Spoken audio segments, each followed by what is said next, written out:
Shalom, Kapiwa. We already discussed the rapture of the church, and number one, it's any moment occurrence. His coming is imminent. Now let's go to the number two, that is the various rapture theories. What are those various rapture theories? Letter A, the post-tribulation rapture theory.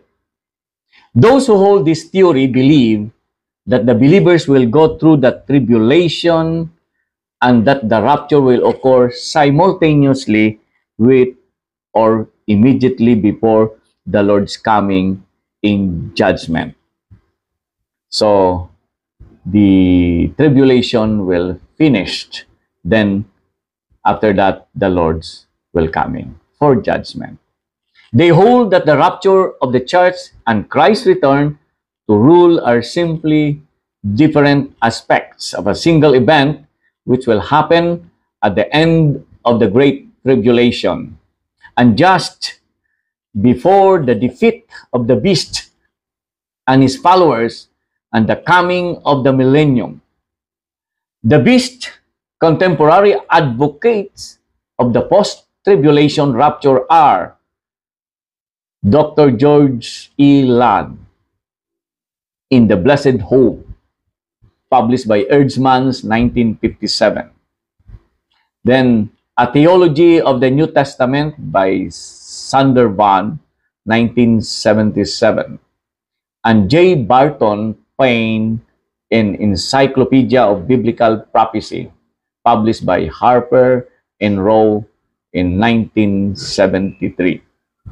Now, number one, the principal arguments advanced in favor of the post-tribulation rapture.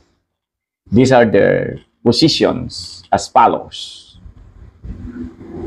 Letter A, the coming of Christ, according to them, is variously described, but nowhere said to be two events separated by a 7 or 3.5 year interval of tribulation. And then letter B, Jesus' answer to his disciples regarding the signs of the end time indicated that a period of unequaled tribulation in Matthew 24, 3-22 would precede his coming. Other passages also predict tribulation for God's people. In John 15, verses 8, 19, and chapter 16, verse 33.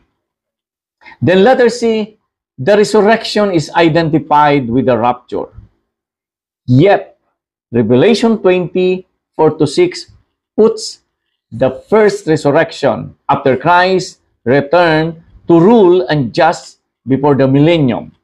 Therefore, the rapture and revelation must happen together in Daniel 12, 1 and 2.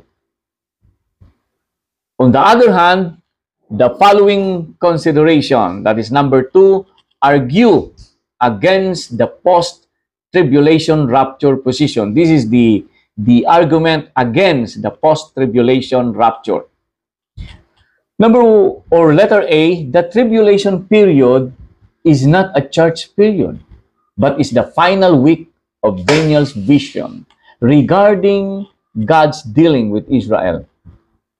70 weeks are determined upon thy people and upon thy holy city, to finish the transgression and to make an end of sins, and to make reconciliation for iniquity, and to bring in everlasting righteousness. That is in Daniel 9:24, also in verses 25-27. It is a time of God's dealing with Israel and of his wrath upon the godless nations, as in Revelation 6, 15-17. Kumusta, Kapiwa? Ang buhay na pinagpapala ay buhay na nagpapala.